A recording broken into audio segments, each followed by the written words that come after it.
Most bankers aren't ready to help you until after their third cup of coffee. But with Central National Bank's after-hours service, you don't have to wait for the bank lobby to open to get help. You can contact us from 6 to 8:30 in the morning or from 5 to 10 in the evening, and we'll connect you to a real, live, local person who can answer questions and fix problems 7 days a week. Bank different. Bank Central. Central National Bank. Member FDIC.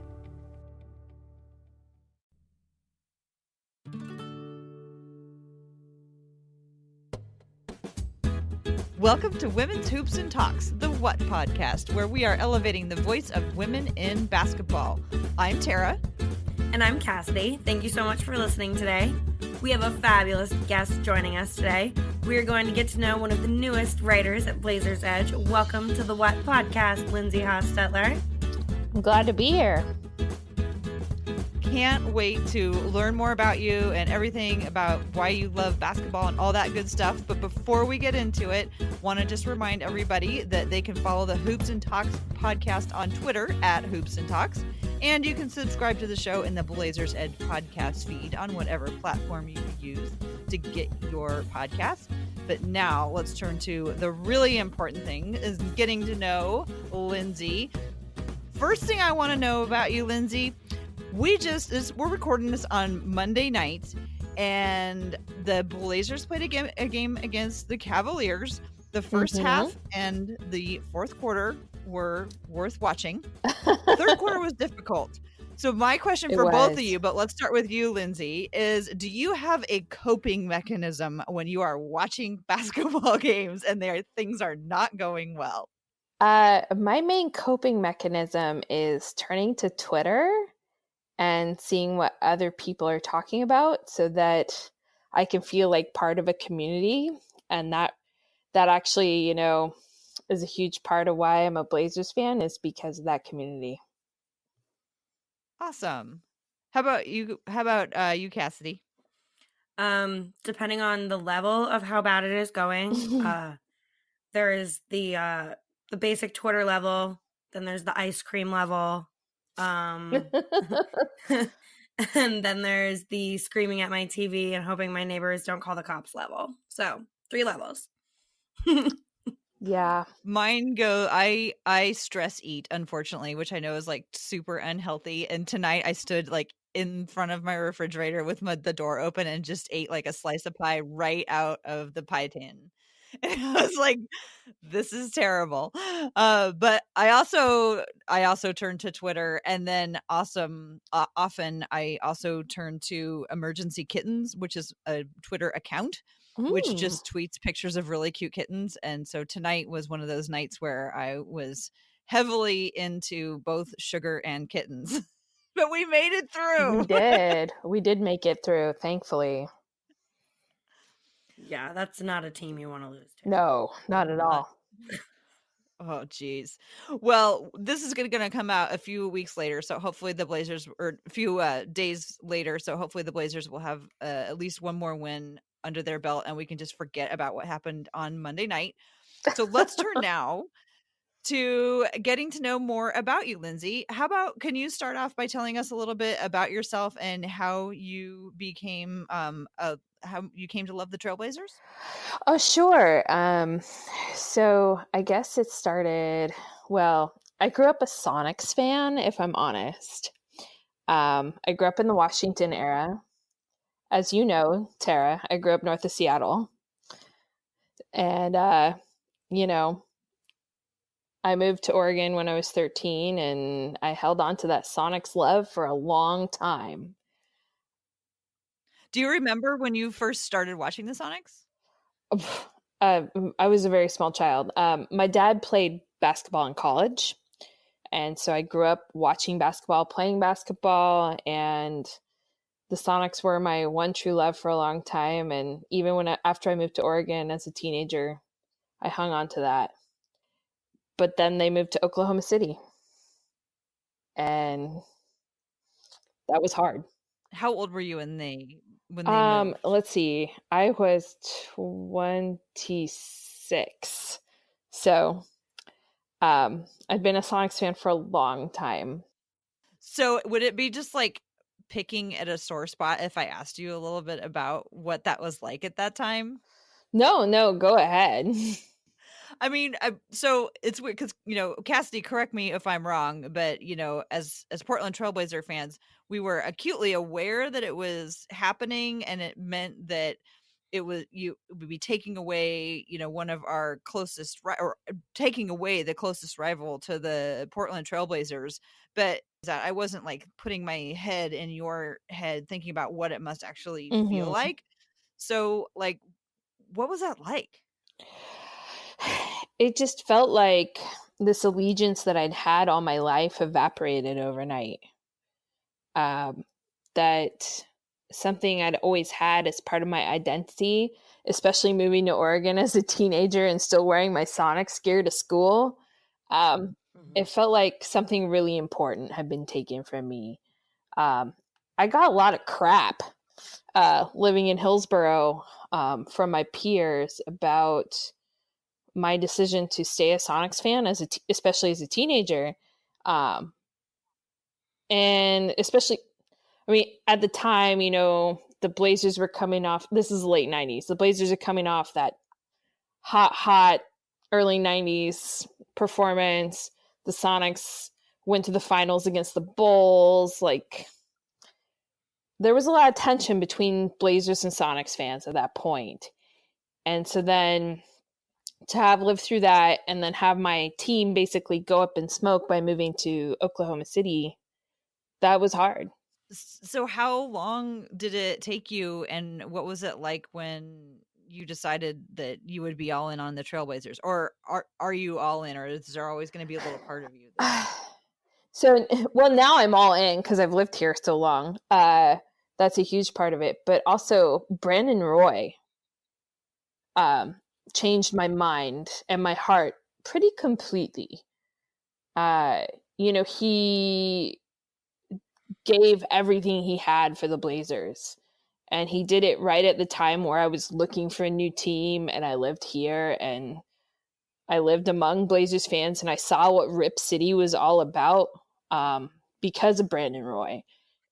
And so I can't ever forget that or leave that behind either. Hey, Cassidy, what do you remember about the time that when the Sonics were moved? So the funny part of it to me is I was moving to Seattle that year. So I moved to Seattle and lived there for 2 years right after that happened. And I remember being so mad that I couldn't go to games in Seattle and be the annoying fan cheering for a different team. Because that was kind of a little bit of my goal. And so when that was taken away, I was kind of bummed. And then I also learned kind of the sore spot of the team leaving as I was living in Seattle, as definitely an unapologetic Blazers fan. Lindsay, do you feel like any healing has happened then? I mean, what do you feel like when OKC comes to town? That's always a question I have. Is do you hate them, or do you still see them as Sonics? Well, it helps that Kevin Durant moved on from OKC. I have a special dislike for KD. But OKC, it's changing mostly because I really like Steven Adams. I think he's fun to watch. And Paul George this season has been incredible. Like, you can't argue with that. But yeah, the Thunder, they're always going to be a sore spot for me. Yeah. They're just so good this year. You're right. Well, so let's back up a little bit. And you said that you have been a fan since you were a little kid. Your dad played basketball and you played basketball. Mm-hmm. What do you remember about, like, when you were growing up? What did it mean to you to be a basketball fan? Well, so the town I grew up in Washington, Stanwood, had a really good girls basketball team for a couple years when I was an adolescent, so like 12, 13 years old. Well, no, 11, 12 years old. But they were incredible. They went to state 2 years in a row, and to me, watching them play basketball was just, it was so fun to watch these girls do so well, and to see the town kind of rise up with them and be happy for them. And I guess I just saw how fans and basketball interact with each other. So that was a really defining thing for me in my basketball fandom, is watching Stanwood High School do so well in girls state. And did you played as well? Just as a little kid, because after we moved to Oregon, middle school sports in Oregon are very different than they are in Washington. So I bet that was different when you went to a place where the whole town rallied behind one team, and then you went to a city where there were multiple teams in one city. Yeah, absolutely. And OSAA doesn't really do middle school sports, whereas in Washington, middle school sports are organized by the state. So you mentioned that part of the reason that you like being part of the Blazer community is, Twitter is one of the things that you like about being part of the Blazer community. And then recently you became a writer on Blazers Edge. So can you talk about kind of the types of things that you do for writing for Blazers Edge, and if that, or in what ways, if I am assuming that it has enhanced, but I don't know that for sure. What it has meant to you as, being a fan. Sure. So one of the things I think about a lot in relation to sports is teamwork. And obviously we see the Blazers put teamwork together in every game. But for me, one of the coolest things about being part of Blazers Edge is seeing how a team works across multiple time zones and even in different countries, frankly. And that's been one of the most interesting things to me as a new contributor. And I respect being part of a team that our managing editor, Dave Deckard, really looks to, find talent, develop talent, support people, push them forward into opportunities. And that's his example. And I mean, I know, Tara, you do that too. You did that for me. But I think everybody on the team tries to do that, we try to see the potential in other people. So that's enhanced my fandom, because all of a sudden I'm looking at being a Blazers fan in a completely different light. So. And you've been doing previews and you've been doing news items and stuff like that. Anything that you've learned that surprised you, either about the team or about opponents, or anything that you feel like you maybe wouldn't have learned without having done this stuff? Yeah, no, I'm just looking at the game in a deeper way. It's so interesting, because I think kind of behind the scenes, people don't see how Blazers Edge works. And so in working with an editor or being pinged with a news story in particular, you have to really look at things both from a micro and a macro level, which is different and interesting. The thing I liked best about kind of easing my way into it with the previews was I really got to learn how to analyze games. And then now that I'm writing news, I can apply those analytical skills in a different capacity. Yeah, it's really interesting too, when you're, sharing news on a site, like you're looking at, like, you're no longer just reading it for yourself, Right. Yeah, absolutely. That's a huge part of it. And, summarizing is a really difficult skill. And I don't know how many people realize how you have to take sometimes a 500 to 1,000 word news story and you have to cut it down to 6 sentences, more or less. And you have to really decide what's important. Yeah, especially after somebody's already, like, when they wrote the original article, they probably cut it way down. They probably wanted to start with 2,000 words and they had to cut out a whole bunch of stuff. Cassidy, I'm curious for you, since we started doing the podcast, do you look at the game or like the news coverage or anything any differently?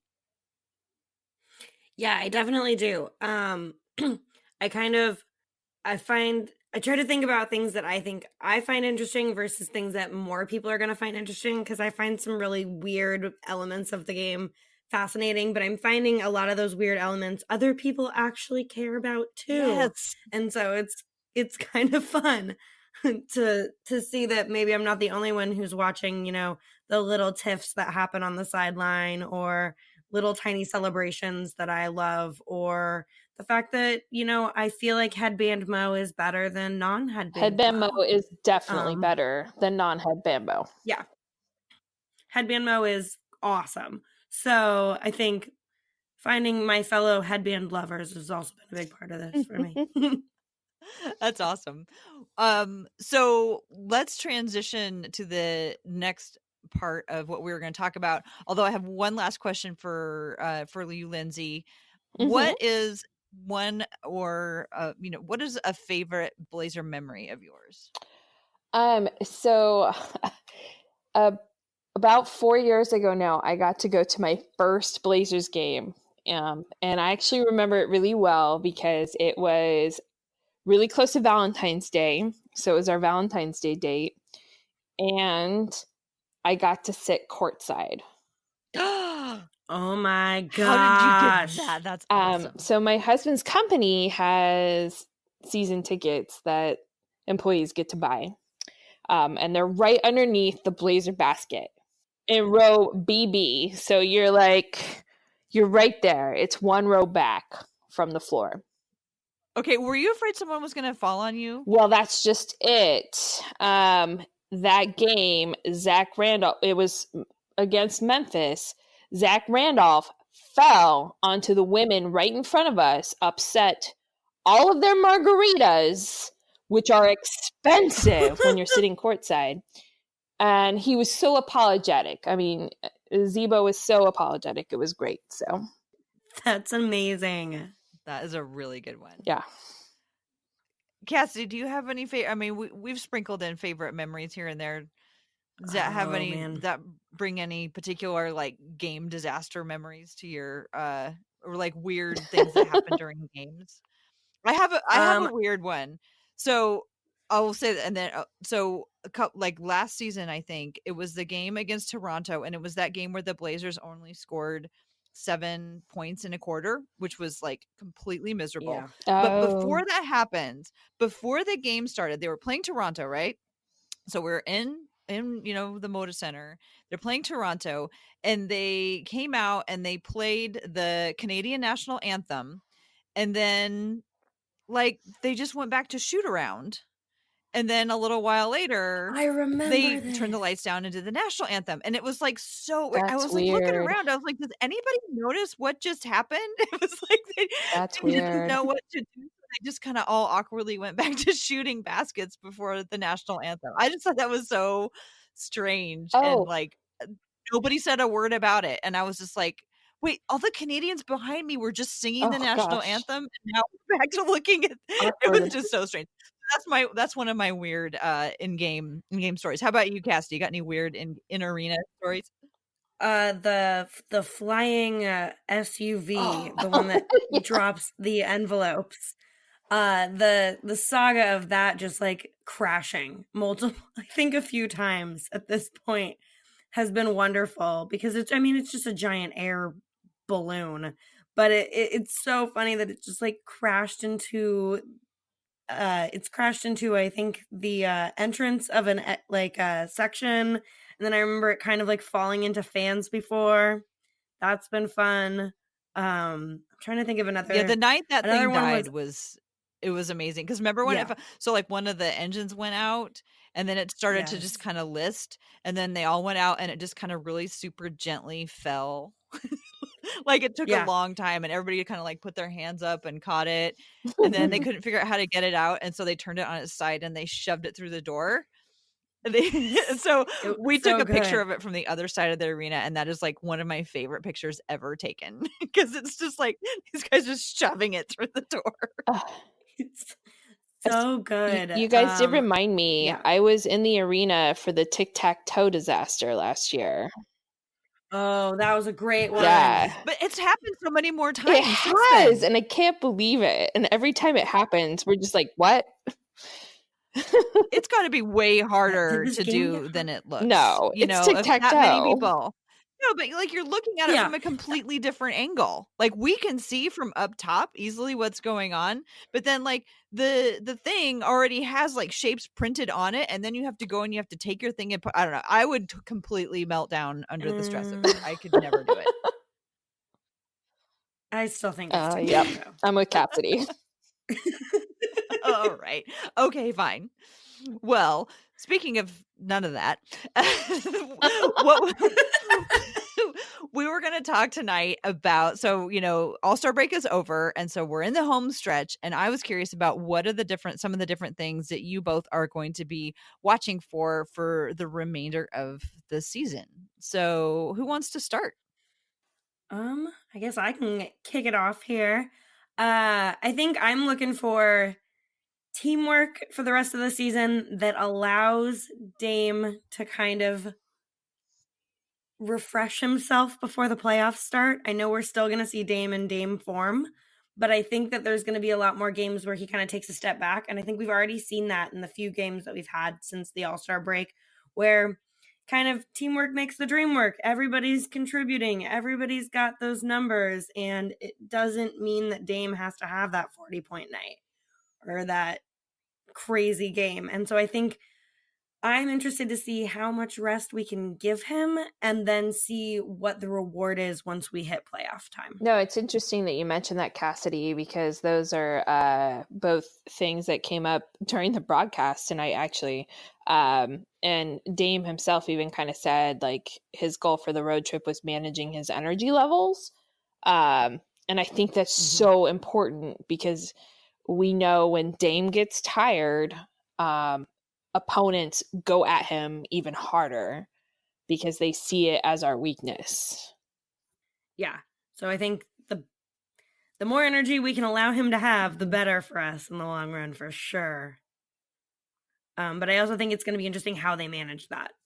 Yeah, I wonder if he'll get less playing time or if he'll just be playing alongside other people who handle the ball more. Because that's one of the things that I've tapped that I want to try and pay attention to is the ball handler rotation.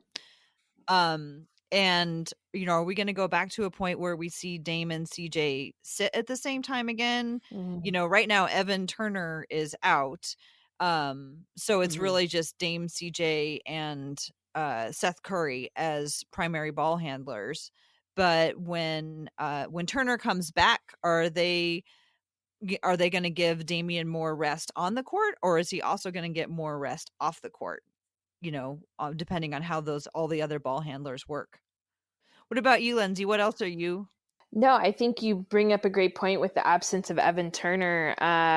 One of the things I found really interesting in tonight's game against the Cavs was that despite Evan's absence, ball movement in the bench unit was still really good, especially in the first half. And I just think if we can maintain that going forward, because obviously Evan's out with knee soreness, and who knows how long that's going to take for him to come back to the game. Like, I think it's really key if we can keep the second unit up and moving in the way that they were tonight, at least in the first half. Like, let's be clear here. Yeah. Third quarter, there was no third quarter. Third quarter, it didn't exist. It didn't happen. I really think that's one of the interesting things with Turner out is how do you split up those ball handling duties, who takes the lead, and who plays off ball, given the lineup. Well, and as the ball has started to move around a little bit more, you know, you don't need a primary ball handler as much, I guess. So, you know, can the Blazers kind of take that and run with it over these last few games? I mean, there was at least one play tonight in the second unit that was one of those ones where they just passed. Yeah. And I was like, oh, like, at some point Seth Curry had the ball, and I think he may have even finished that one. Yes. But it wasn't one of those isolation half court, bring it up kind of plays. And I guess the more options that they have, considering how things went in the finals or in the playoffs, finals, I wish, in the playoffs last season, the more options that they have that are not Dame and CJ, the better. Well, and I think you bring up a great point in the ISO ball. I think we hurt ourselves sometimes going ISO when perhaps we need to pass, and we saw that tonight in that play you're referring to with the ball movement. It ended up with Curry got things started. They passed it around. It finally came out to Zach Collins on the perimeter. Well, Cantor to Collins, then Collins threugh the skip pass over to Curry, and Curry sank the three. And it was huge in terms of momentum. And I think it's also huge for that second unit in terms of understanding, like, okay, we can run the flow offense. We can do it well. And we can rely on each other. Yeah, a lot going on offensively. How about defensively? What do you kind of have in your sights for the team and like how they finish out the year defensively? Well, to be honest with you, my hopes aren't up there. I love defense. Like growing up a Sonics fan, Gary Payton, love him. So I feel really strongly about defense. I saw some great performance on defense by Mo tonight, trying to make things happen, trying to get the steal. But I always think, like, if we could get back to 6 steals Mo from last year coming off the All-Star break, remember that game? Yes. If we can get back to that, yes, that would be amazing. that would be so good. That's the We Mo need 6 steals Mo back. But I think if we get that, I think if Chief uses his length, he's so good at being lengthy, right? And being pesky. I think that's really positive. As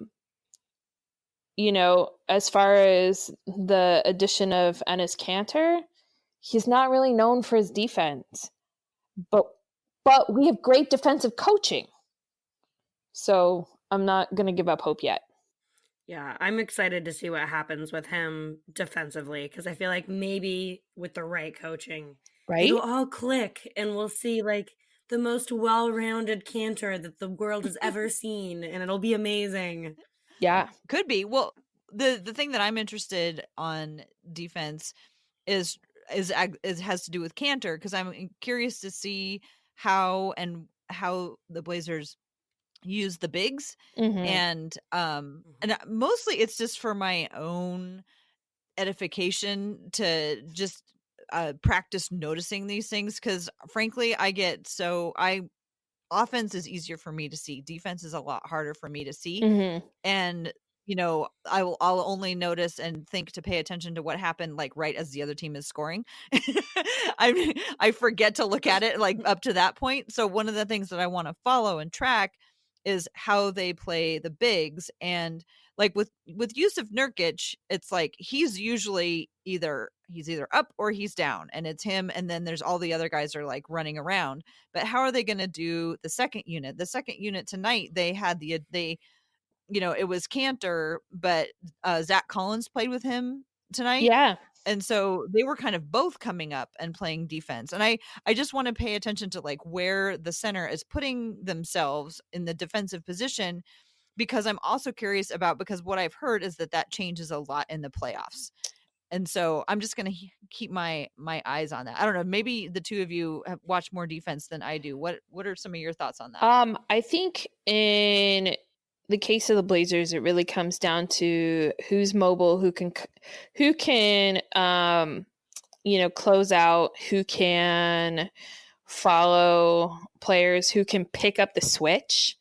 That's really one of our keys, I think, on defense, is picking up the switch versus dropping it. Because sometimes it gets missed. And when you're looking for blocks and you're looking to defend the basket, like picking up that switch, especially on the pick and roll, is huge.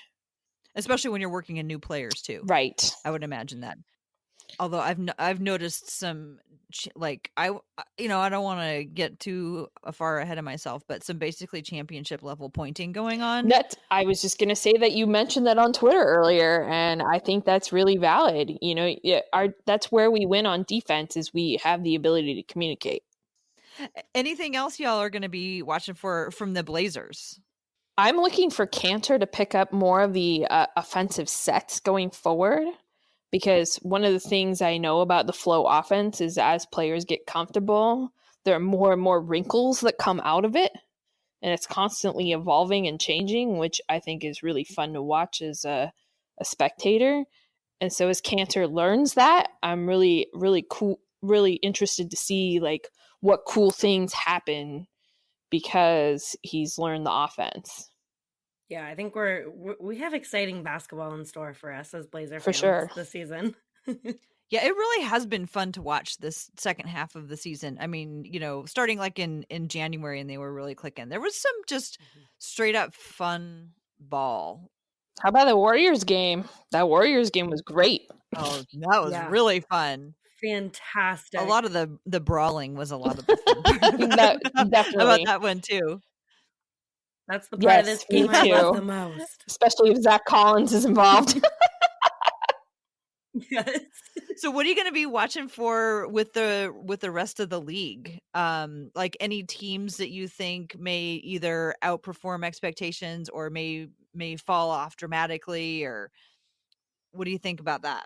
I'm really hoping the Utah Jazz step up at some point in this season. I'm a little disappointed that they're a couple places behind us because I think they should be doing a little better than they are. They have all the pieces, and there's no reason why they can't perform. So I'm not sure what's really going on there. They've lost miserably to us. The Thunder are on a roll, and a huge part of that is Paul George. I mean, he's turning in an MVP level performance, and he deserves a shout out for that. The teams I'm really curious about are Denver and Houston. Yeah. So what do y'all think about that? Cassie, what do you think about Denver? I am, as a Blazer fan, I'm a little fearful of Denver. I think they're a really fun team to watch. And I think that because of the way they're set up, they have the ability to kind of take down teams that you wouldn't expect.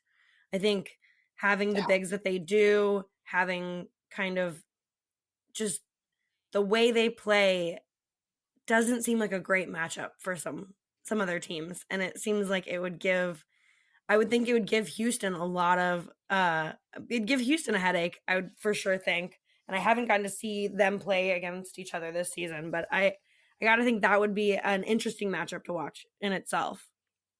What do you think, Lindsay? I just think Nikola Jokic is, absolutely who you have to watch out for on the Nuggets. Hands down, like, guy's an all-star, and he proves it every game. So I feel like Denver's probably gonna excel and do really great. But I just don't think that. I think everybody's forgetting the fact that they missed the playoffs the last 2 years at the very end when they were in a clutch situation where they had to win and they weren't able to win. And as a result, they don't have much playoff experience. And I'll probably be wrong, and they'll probably do fine, and they'll probably just march all the way to no. the finals. I hope you're right. But I think somebody needs to point that out. Like, it's like everyone has what do you call it when you can't remember stuff? Amnesia about the fact that they have not made it. And not only have they not made it, but in situations where they had to win, they were not able to do it. So maybe they channel that, but also like they're probably good enough, I guess, to withstand things in the playoffs, but they don't have a ton of playoff experience. That's a great point. And a cagey team like Houston, who's been there a lot and has guys like, Chris Paul and James Harden, I could just see them, really giving them fits. Yeah, and you're seeing like Chris Paul on a different level, I think, part of this season. I think the games where he wants to step it up, he steps it up. And you saw that in their game against the Warriors the other night, that when Chris Paul has a mission in mind, he's kind of a dangerous player. Absolutely. You know what makes me feel good about Chris Paul, and there's not much that makes me feel good about Chris Paul, because I find him, along with Marquise Chris, to be the people in the league who look most like they're having a terrible time.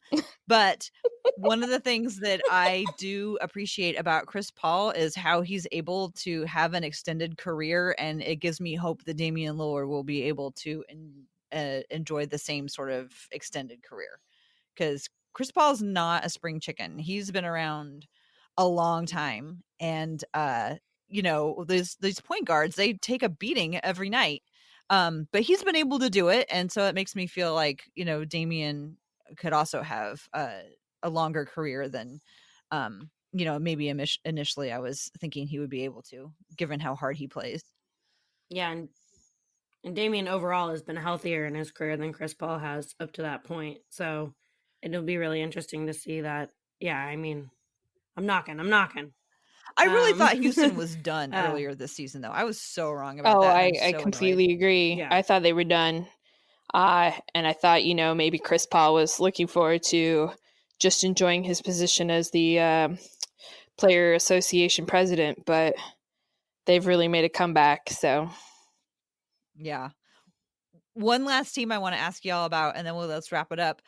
San Antonio Spurs. I think they are fascinating. They are really interesting. What do you think of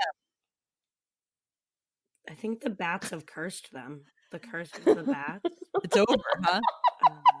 The bats did serve them well for a long time. They were all vampires, but then they lost their regenerative powers, and now they're just like sad old vampires who, like, the world has moved on, and they're just sitting up in their coffins. Yeah, the world has found their garlic. I think that's the truth. They're a squad that they're showing their wear, I guess. They got some energy with the addition of DeMar DeRozan, but I look at the rest of the squad. So, but for a lot of every time I count them out, they just keep coming back. That's true. It's Greg Popovich right there. I kind of wonder. Well, and I kind of wonder if this is if we're seeing the end of Greg Popovich. Yeah. In the league, and I don't know. I didn't think going into this season this would be his last season, but I'm kind of wondering if he has that in his mind. At least if we're seeing the last few years of Pop. Yeah, well, I'll agree with that for sure. But I think he went through so much last year, and I'm wondering if he's kind of just ready to focus on maybe other things. I think he just kind of seems frustrated with basketball right now. Yeah, it could be. And with all these big name players, like Anthony Davis, trying to make moves, and LeBron trying to make things happen his way, maybe Greg Popovich is like, I've been here long enough. I've put in my time. I don't know though, because every time I think the Spurs are done, they just keep coming back. So yeah, I just don't know. I don't know. Maybe he'll get cast in Space Jam, and he'll just find his true calling of being a Hollywood actor. Can totally see that. I have hopes and dreams. Well, anything else y'all want to cover before we log off for the night? We need to learn for where how can people find your stuff online, Lindsay? I'm on Blazers Edge as L Hostetler, and I'm on Twitter at Corvallisonian. How do you spell that? Corvallis, Corvallis, Onian, Onian. Right? Awesome. I think I got that right. That's why I asked you to spell it. Nailed it. I was like, Corvallisonian. No, that's a hard one. Also known as Corvallis Foodie. Yeah, you can search that. That was how I knew you for the longest time. Yeah, Corvallis Foodie. But now you're Lindsay. Okay. And Cassidy, did you have any coffee talk recommendations? Lindsay, do you drink coffee? I drink a lot of coffee. Okay, well, Cassidy has treats for us. She knows all about coffee and has really great coffee recommendations. So did you bring some for us tonight? We're going to throw back over and we're going to talk about Aminu and Harkless's coffees again that I've picked for them. For Al-Farouk Aminu, I have picked Junior's Roasted Coffee, the Morago from Burundi. It's kind of a flavor it's kind of got a black currant flavor, that raisin plum flavor. It's a medium roast, and it's a really unique coffee that provides a consistent and delicious pick-me-up in a beautifully artistically decorated bag. So it felt perfect for Chief, our artist in residence. And for Mo Harkless, I've picked Squirrel Rhapsody, so he can harness his fear of squirrels. Because you got to harness your fear in order to move forward and have it power you. So the delicious full-bodied coffee blend from Marigold Coffee Roasters has hints of peanut candy and a caramel finish, and it's the perfect blend to get Mo fueling that fear of squirrels. So that's the Squirrel Rhapsody from I tell you, Marigold. whatever he's been having for breakfast lately, he needs to keep having that, and then add a cup of your coffee, and everything's going to be great. Absolutely. Yeah. A good French press, always put on the headband. He should sleep in the headband always. So those are I just ordered myself some headbands, so get ready. Getting Did you get the tie soon. kind? Are you guys getting the kind that tie in the back now? No, I'm getting an NBA headband. That's what I'm getting. But like Drew Holiday, like wears, and some of the NBA players are now wearing these ones that have like things that flow out the back. I love them. Wesley was wearing them for the Christmas game, or the MLK game, and I was like obsessed with it. So Lindsay's gonna get like the regular terry cloth one, and you're gonna get a tie on one, Cassidy, and we'll have you guys can report back how they're working. Perfect. Like, are you gonna like wear them as you go throughout your day? Yes, absolutely. You know? I think so. I think my everyday life could be enhanced by a headband. And with that, I think we ought to take it out of here. Wrap it up for the night. Everyone, I want to thank all of our listeners for joining us. Thank you, Lindsay, for joining us. You can find me on Twitter at TCBBiggs and find Cassidy at, oh God, I'm going to do it wrong. So Cassidy, you give him your Twitter handle. Yeah, at Cassidy Gemmet, CassidyGemmet.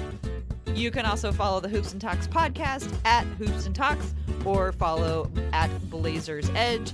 And if you want to hear more of the Women's Hoops and Talks podcast, subscribe to the Blazers Edge podcast feed, and we will start showing up in that feed on Thursdays. Thank you so much for joining us. Ladies, we will talk to you later. Bye.